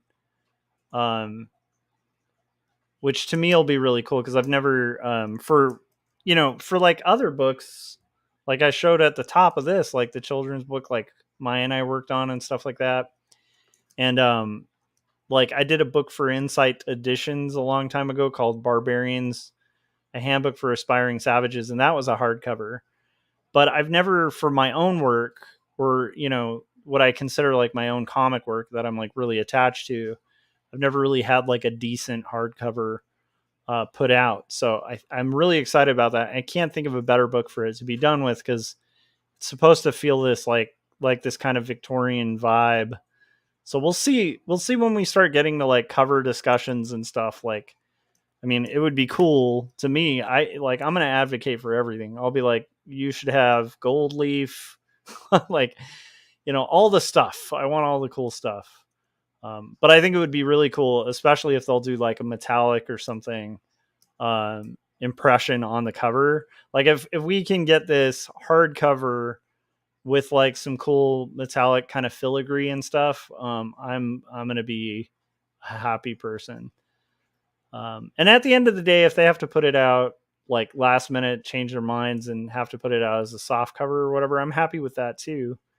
I know Jacob's Apartment's soft cover, but it's like beautifully offset, and I'm still happy. I'm very happy with that book. So, but it'd be one of those like ticking off a life goals thing if they went with that. Gaz was saying the adult coloring book market was hot at some point. I'm not sure now. Yeah, it was like kind of all the rage for a little bit there, right? I feel like a lot of people were doing coloring books. I know my wife got hired to do a bunch of them a while ago. Man, that was like maybe 6 years ago or something, but she got hired to do quite a few of them. Knocked out, and they were really interesting too because they'd be like themed. So like they'd have one that was like Victorian costumes, and yeah, they were just kind of all over the place, like with these really interesting themes. But I don't know if that is still a thing. I think it probably is.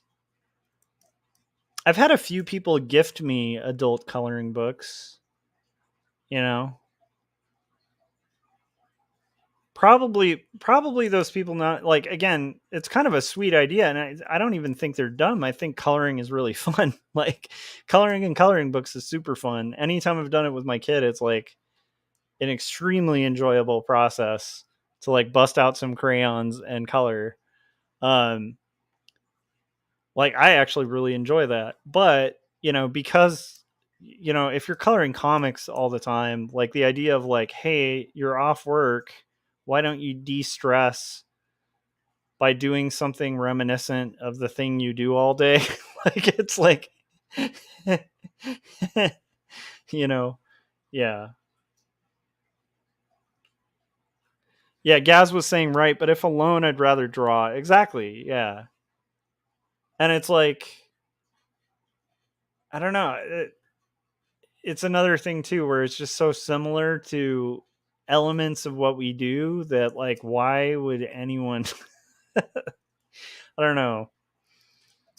That is one of the downsides of like starting to do professional art, is you rarely, well, I don't know. I mean, I was enjoying that in my job too, where I even posted on Instagram some sketches and stuff where I was able to like draw in my sketchbook for like the first time in years, just like draw from observation. It was super awesome. But now that I have like a laptop, it's like I'm probably not going to be doing a lot of drawing on observation because that's time. And it's like, man, if I got a free window of time and I can get like a millimeter further on this journey, of this graphic novel, then I'm going to do this, But I will say, if I'm ever like at like a family thing and there's a bunch of kids drawing in a coloring book, I'll join in and really enjoy myself and zone out, Coloring's awesome. So I can kind of see why there's a market for it, but I always find it weird when people will like gift an artist that like, here, have a coloring book. Oh, thank you. Thanks. I don't know.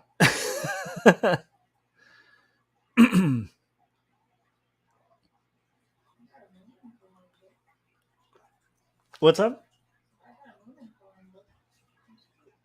Yeah, and they're cool books. Like sometimes there's like, okay, let's put it this way: if like Chris Ware made a coloring book, I would want the book. I probably wouldn't color it, but I'd want it. Yeah. So because my wife was mentioning that she got like a really cool Moomin coloring book, and like that's cool.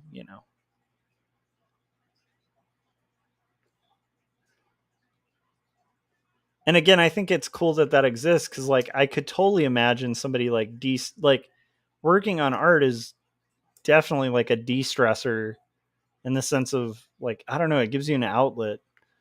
And so I think for people who maybe aren't working on art all the time, like having a coloring book too would be like just cool because it's like just fun but somewhat creative work. So, and again, anybody who doesn't enjoy a coloring book is soulless in my opinion. It's just more of a time thing. Okay, what do we got here, guys?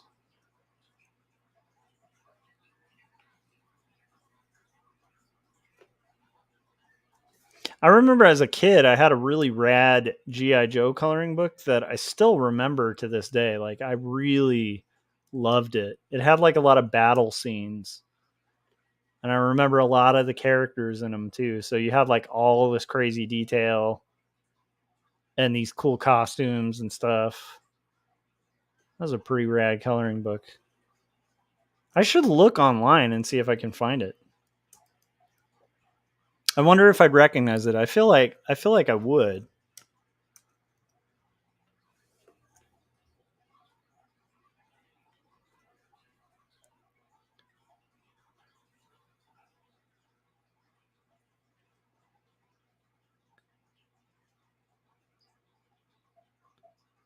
So we're getting there, guys.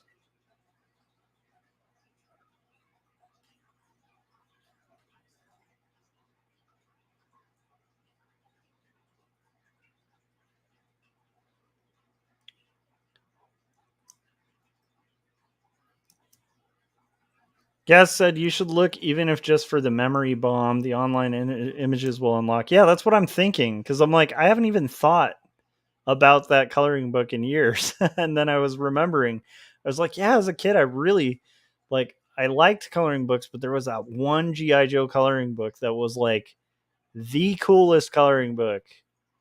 And I colored the heck out of that. And then I remember when I like finished coloring all the pages, I was like, I reworked some of them and I remember being a little sad that I had like run out of pages to color because it was so rad. So now I'm kind of curious, like I'm curious to see it. Like, is it good or is it like I look back on it and I'm like, oh man, that's pretty bad. like it'd be funny if I look back and it's like the art's just like meh. Because I've definitely had times like that. I don't know if you guys have, but I've had times where I feel really nostalgic about something. And then I rewatch it or I relook at it and I'm like, that is the dumbest thing I have ever seen in my life. How did I like that? But it's like as a kid, you're just like, this is the coolest thing. But I don't know. I have a feeling that one probably still sings. I bet it kind of looked like the Marvel comics or something. I'm going to have to go down that rabbit hole. going to be looking at some G.I. Joe. Maybe I'll do that before I go to bed today. Because I agree with you, Gaz. Like, sometimes that memory bomb is, like, beautiful, you know? Where you're like, oh, man.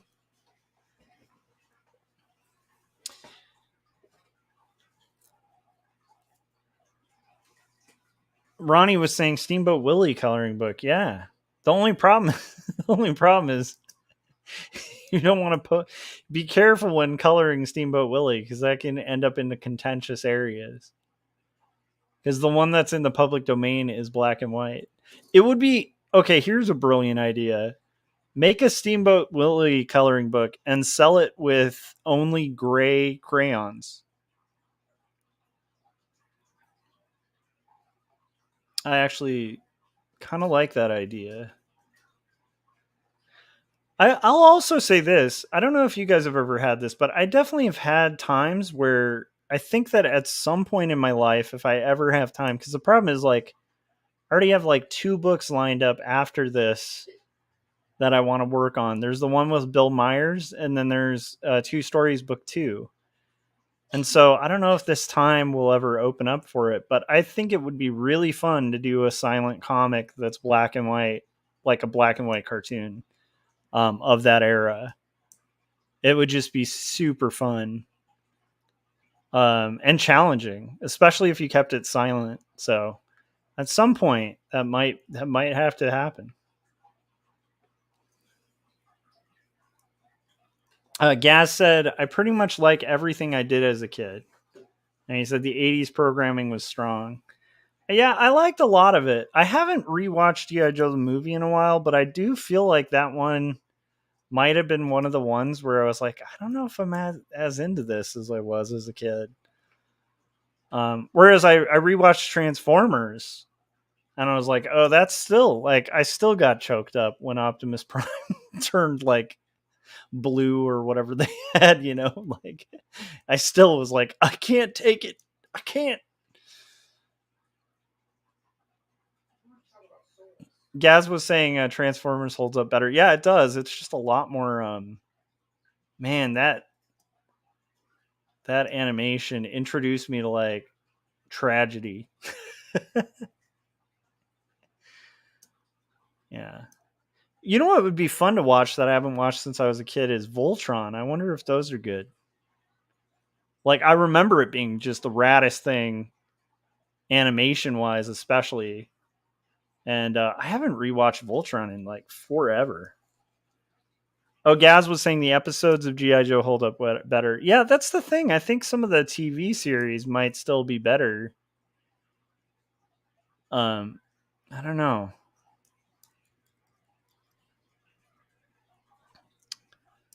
Now I got to go on a journey.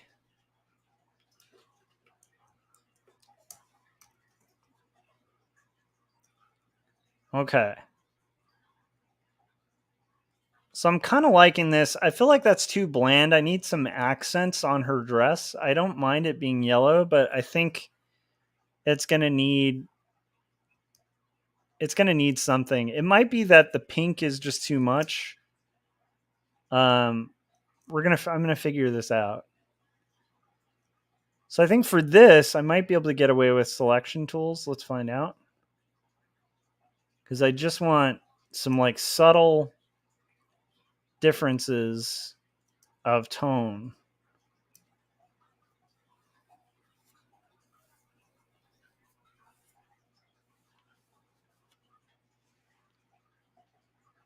Oh, Ronnie said, I like the books where you can use a blue magic marker to show the hidden picture. Yeah, and you know what was cool? I remember I used to work at Lakeshore Learning, and one of the funnest projects that we did was, like, a project I had completely forgotten about, but, like, the second we had to work on it, I was like, oh yeah, I remember those. It's like you do art in, like a magenta with, like, a mild, like, cyan in there. And it's, like, very close to transparent. But then you'd have these, like, this, like, color thing where you put, like, this clear, like, almost like it's like cell film or whatever, cellulose, I guess. Like A clear red. Sorry, not cellulose. Cellulose is the wrong word, but it's like cell vinyl or whatever. But it's like with like a clear red, like a transparent red, and then you hold that thing over the image and it like decodes stuff. It's like a decoder. And I was like, oh yeah, Cracker Jacks used to have those. Like secret spy acetate. Thank you. Yes, thanks. That's a good point. It was acetate. But yeah, so it was like a secret decoder where like you would have these things that were just like these weird marks and they were kind of obscured by like this red. And then you hold it over and what it does is take the red out of it. Yeah, like cellophane was the other word I was looking for. And you take that like red cellophane and then like put it over and you could like read the secret messages or whatever. And so what we actually had to make art for those, for like these kid things for educational stuff, for doing that same trick. And I was like, oh my gosh, yeah, that used to be a thing.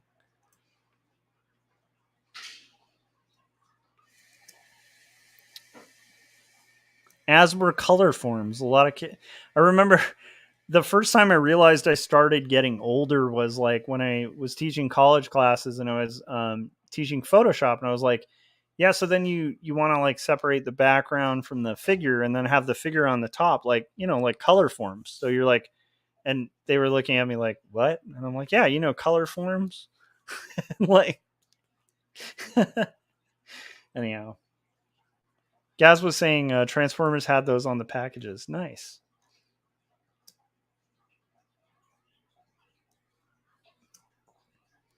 Anyhow, so it was just a funny moment where they didn't know.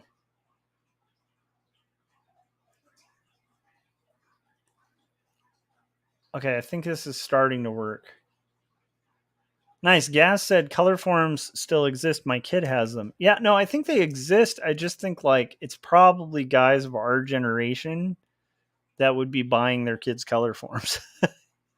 You know what I mean? Because I think in general, I don't know, you know.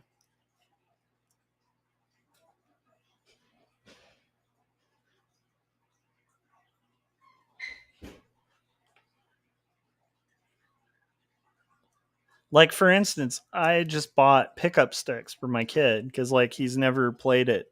And so I bought us, like, pickup sticks. I still haven't convinced him to play it, but I'm like, I ordered it, and then I look on the packaging, and it's like old-timey toys. And I'm like, is it really old? And then I realized, like, oh, yeah, that was, like, a toy from when my parents were kids. And then they passed it down to me, you know, and it's like, yeah.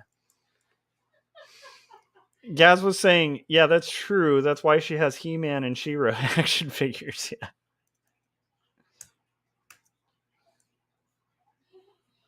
Okay. We're almost there. I have to look up these kids.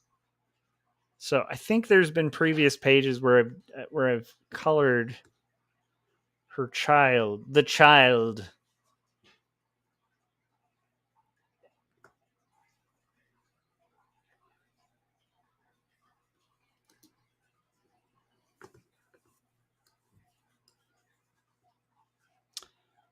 Ronnie said, I still love watching the real Ghostbusters. I haven't watched that in a while.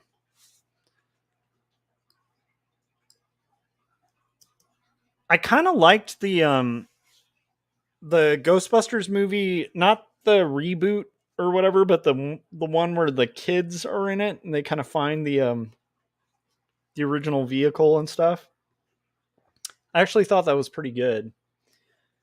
And I saw the trailer for that when I went to see Lord of the Rings, the extended cut in the theater a couple days ago, and I was like, that looks pretty cool. I don't know if that's heresy to those out there who are like in love with Ghostbusters, but I was actually pretty impressed. Gaz was saying it also holds up, as does the 80s D&D. Nice. Yeah, Gaz was saying I'm looking forward to the sequel of that one. Yeah, and it's nice to see like they have like all the original, they have the OG Ghostbusters in on it, you know, which is kind of cool. I think they had Dan Aykroyd pretty involved in it too, which is like nice because I know it's kind of Dan Aykroyd's baby. So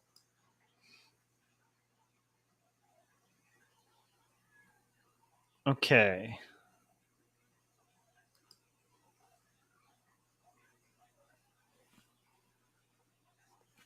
We're getting there, guys. For some reason, my memory is like taking forever on this computer. So to just show previews. So let's see. Let's just scroll through them.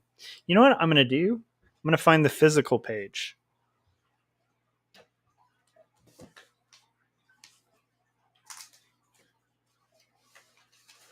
So as I'm working on a comic, I always keep a stack, especially for a published book, where I put things together sequentially, and then I can like flip through it to see how it prints and how it's working in CMYK in print. I figure if it looks good on my crappy printer at home, it's going to look pretty good in person. So I'm wondering if I can find the last time I had her kid in it. I feel like it wasn't that long ago. But it can take a while because it's like I literally have to look through 90 something pages. Or was it earlier? Maybe it was earlier that was the last time.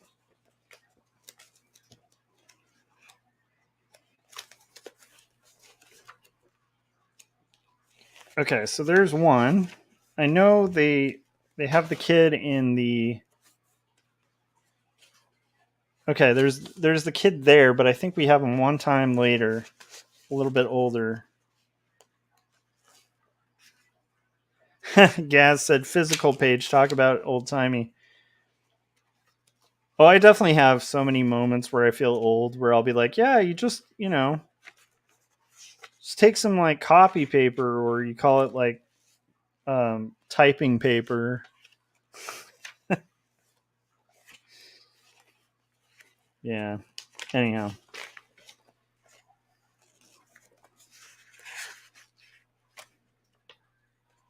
Okay. I think that was the last. Was that the last iteration? It's got to be. So that's quite a few pages ago. That's got to be in like the 20s or 30s. Of course, I don't have page numbers. So I do on my files, but not on the printouts. So I think it's the 20s or 30s because I don't know if we have another scene.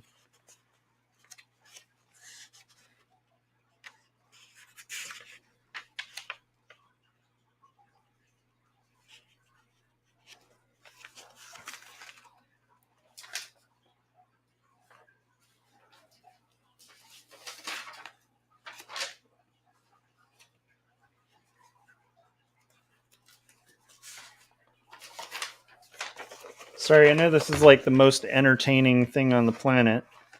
I thought I drew them playing marbles, though. Am I crazy? There was a scene with them playing marbles like not too long ago.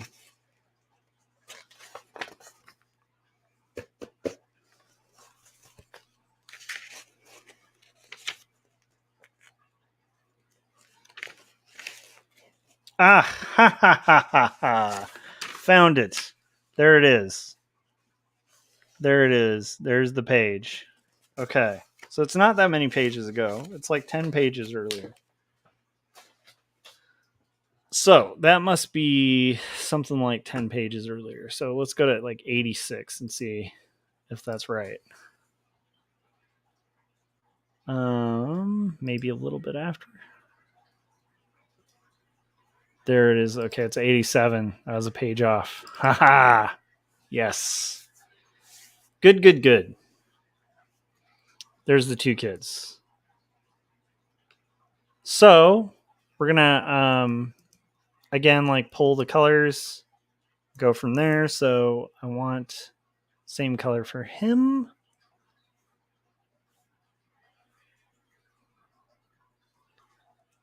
Gaz was saying, I'm working on some superhero stuff for the first time in a long time and realizing I can't draw legs and feet in that style anymore. And that whole anatomy part of my art brain has atrophied. Well, I mean, just use a lot of reference too. Like, because if you look at a foot in like a, you know, like while you're drawing it, I think that'll help.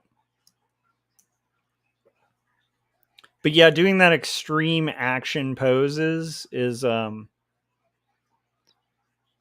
it is a muscle, right? I'm sure it'll like catch on again.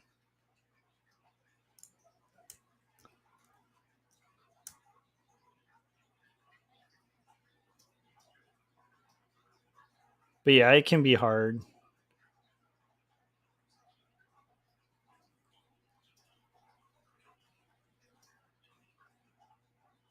What's the action thing for? Is it for a comic or for commission or just kind of curious. Okay, so then we've got our white of the eyes. So we'll just grab the white here.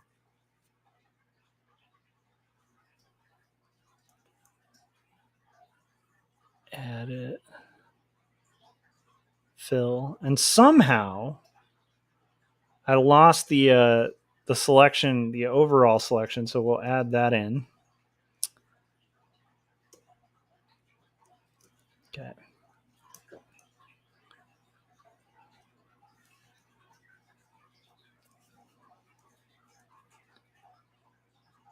Gaz was saying a Spawn variant cover contest. I'm going to try to enter like a chump. Hey, you know, I still have a soft spot in my heart for Spawn. Because, I mean, it got me into a lot of cool comics. So there's still a part of me that just loves Spawn. I haven't read it in years. I have like the first 50 issues or something, you know. I think it's like the first 50 issues in my my comic box that's been in the garage for years, but I love Spawn. So like if you get to do a variant cover for Spawn, that's got to be cool. That's cool to guys of our generation at least. That's something you could put on the tick off on the list, you know. I got a real soft spot for Spawn.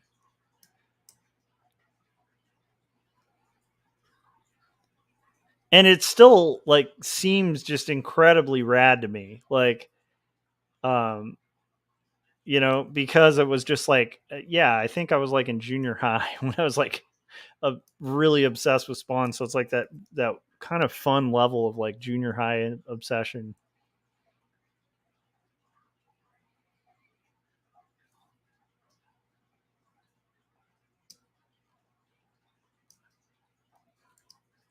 Okay, we don't need eye color. That's good.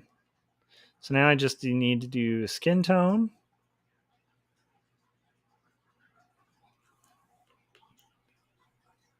And I think we'll be good.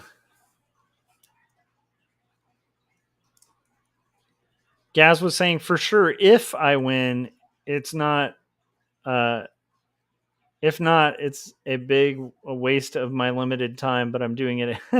Hey, I got to admit, I have not drawn Spawn since that used to be one of the only things I would draw back in the day was Spawn. Where I think if I was just like sitting in class, I could like draw his emblem and like his chains and like I knew, like I remember even getting crossover comics where Spawn would appear in a different comic and he'd be drawn by a different artist and I'd be like, oh, they drew him wrong because they like missed his like he's got like because I still remember it used to tick me off because he had like two like something was different on one side with the spikes or something. And a lot of artists wouldn't get it right. And now I am that artist where if I got commissioned to do Spawn, I would probably get like the little details wrong. But I have to admit that sounds super fun to draw Spawn because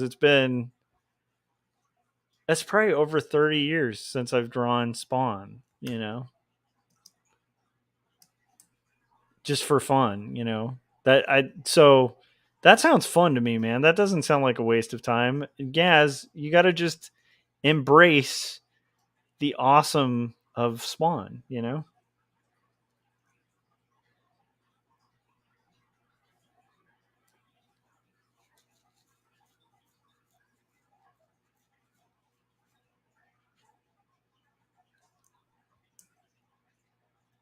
Yeah, Gaz was saying he was more a fan of Todd McFarlane and he was sucked into the cult of personality. Yeah, I mean, I just I thought he was the most brilliant guy in comics for a long time. Yeah, I thought he was great. One of the coolest gifts I ever got as a kid was one year my dad got me Spawn #1 authenticated and signed by Todd McFarlane. And like I had met Jim Lee, I had met a lot of the guys at comic shops and stuff like that. But McFarlane was like never at any of the local shops or anything like that. And so, and this was like pre-internet, so it's not like you could just like go on eBay and like find it. So my dad had just found a way to get that for me, and that was one of that was literally one of the sweetest. Yeah, that was one of those memory gifts, you know, where you're like, I still remember to this day that gift and how much that meant to me, because I was like, I couldn't believe it, because for me, for like 2 years of my life, like, yeah, McFarlane was the guy and Spawn was the book, you know. um and yeah, Ronnie was saying I have to hit the hay. Good night, everybody. Good night, Ronnie. Thanks for hanging out. I'm gonna be hitting the hay pretty soon because that hay was looking at me funny, and I'm gonna have to take that hay out. No, I actually I do have to potentially go pretty soon. But I'm gonna make it till 11. We're doing this till 11, so I wasn't able to fully finish the colors. Yeah, Gaz was saying the first artist I ever knew the name of. Yeah, I mean, you know, I was a fan of a lot of people. Like I like Charles Schultz. I really was a fan of hugely connected to like Calvin and Hobbes and that kind of stuff. But yeah, McFarlane was definitely one of the early ones where I was like, yeah, he was just like a rock star to me.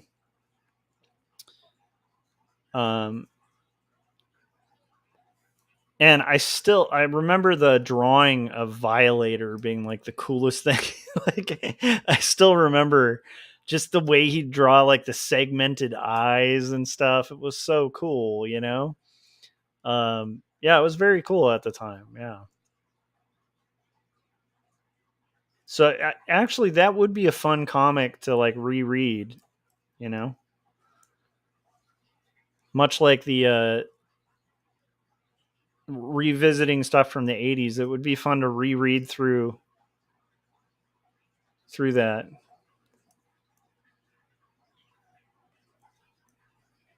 Gaz was saying, "Oh, I wasn't counting comic strips. I did know some of those." Yeah, I think a lot of us did, but yeah, I agree with you. He was the first comic artist, I think, that I was like, I knew his name, you know.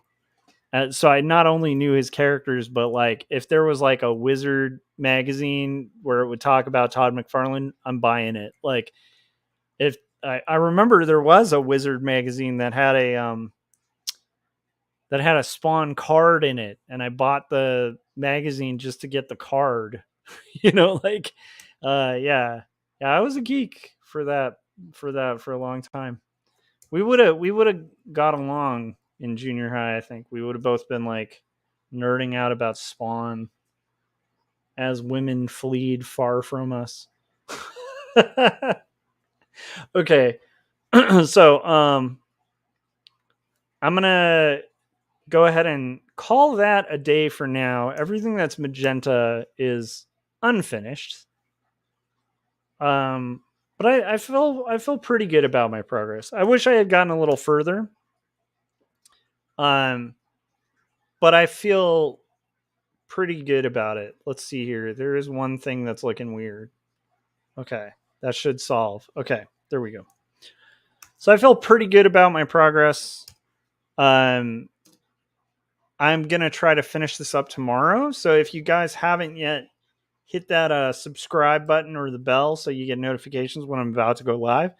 Also, if you haven't yet, click that like button. It's gonna go a long way to helping people find the stream. Philip said just in time as usual. Oh no. Yeah. Well, Philip, at some point we're gonna cross and hang out because it has been a while. I appreciate you, Philip. You're awesome, and I miss having you on stream while we're working. Definitely watch the playback, and I will see you guys tomorrow. I'm gonna be streaming for quite a while tomorrow, I'd imagine, because we're gonna finish up the colors on this page. But I'm happy with where it is so far. All right, guys. Thanks so much for everything, and I will see you guys on the next one. Goodbye.